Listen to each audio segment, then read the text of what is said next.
Many disciples no longer followed him. A reading from John 6, 60 to 69. On hearing it, many of his disciples said, "This is a hard teaching.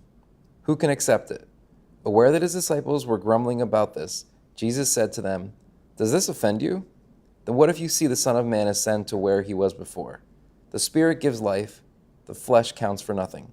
The words I have spoken to you, they are full of the Spirit and life. Yet there are some of you who do not believe." For Jesus had known from the beginning which of them did not believe and who would betray him. He went on to say, "This is why I told you that no one can come to me unless the Father has enabled them." From this time, many of the disciples turned back and no longer followed him. "You do not want to leave too, do you?" Jesus asked the 12. Simon Peter answered him, "Lord, to whom shall we go? You have the words of eternal life. We have come to believe and to know that you are the Holy One of God." Here we conclude a series of passages from the Gospel of John that seem to set Jesus apart from many of his followers. These followers said in effect that Jesus is a crazy man speaking of crazy things, and they were put off by it. They could no longer follow him, and so they left.